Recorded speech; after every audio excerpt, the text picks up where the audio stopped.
Bon, bonjour à tous. Nous voilà arrivés au terme de ces journées. En tant que responsable du groupe d'intérêt, on m'a demandé de dire quelques mots pour clore ces journées. Alors c'est un exercice avec lequel je ne suis pas du tout à l'aise. Je vais faire de mon mieux et je demande votre indulgence. Alors, ce projet a pu enfin se réaliser. Ce projet est né au sein de l'équipe du groupe d'intérêt du Becker. Au groupe d'intérêt, nous travaillons en équipe. Donc, il y a eu une part active à la préparation et à la réalisation de ce projet par plusieurs équipiers, Françoise, Béatrice, Marc, Franck, Yves, mais aussi Marie-Françoise et Jocelyne, qui sont déléguées, mais qui sont en lien avec le groupe d'intérêt depuis très longtemps. Voilà. Alors, que retenir de ces journées ? Déjà, nous pouvons être fiers, à juste titre, que grâce à une meilleure connaissance de la maladie et une prise en charge adaptée, nous ayons gagné 15 à 20 ans d'espérance de vie.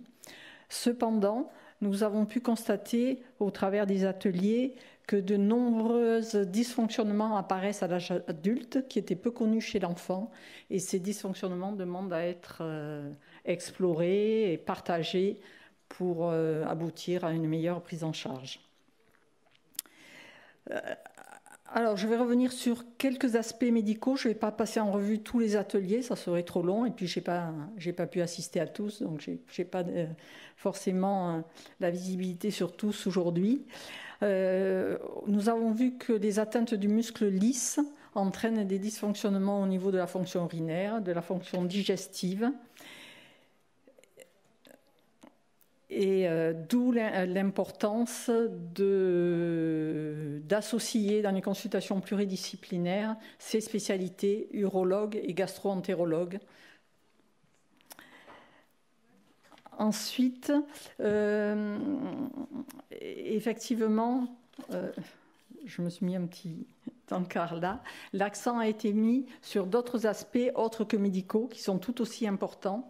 C'est l'adaptation psychique et mentale aux différentes évolutions de la maladie. Et nous avons vu par rapport aux témoignages des personnes atteintes à quel point c'était important de faire des petits projets quand on avait un petit passage à vide, le moral qui baissait par rapport à une évolution, de faire des micro-projets et pour se raccrocher et retrouver le goût de la vie. Il y a aussi la participation à la vie sociale. C'est vrai que la loi 2005 avait apporté de grands espoirs et a apporté des bénéfices avec ces 5 éléments. C'était l'aide humaine, l'aide alimentaire, l'aide technique, les aides au transport et les aides à l'aménagement du domicile. Cependant, certains témoignages très émouvants nous ont montré que pour les malades et les familles, la réalité est quand même très difficile et que nous avons encore du travail à faire pour améliorer la loi, la faire évoluer. Voilà. Alors voilà, je n'ai pas fait tous les ateliers comme je vous l'ai dit, mais les perspectives, je voudrais dire que la tenue de ces journées ne sont pas une fin en soi, ne doit pas être une fin en soi, et nous devons travailler sur des recommandations très précises sur les prises en charge de nos malades et l'accompagnement des familles pour prévenir, anticiper, traiter et accompagner les évolutions de la maladie.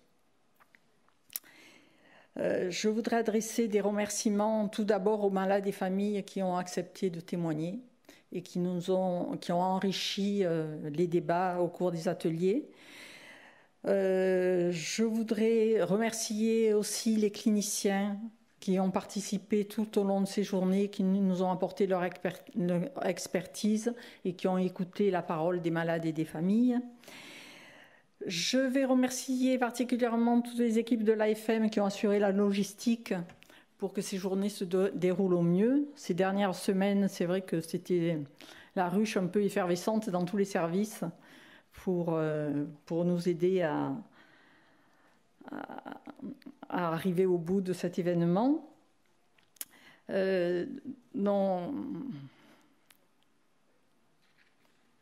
Et je voulais faire un remerciement, un très très grand merci particulier à Sylvie Marion, je ne sais pas si elle est dans la salle, qui a été la personne support, la clé de voûte de tout cet événement.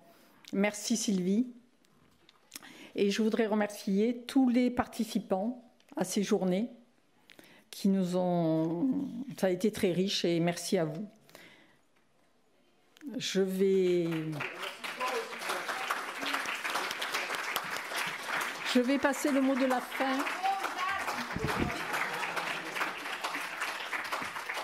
Le mot de la fin au professeur Chara Matarian.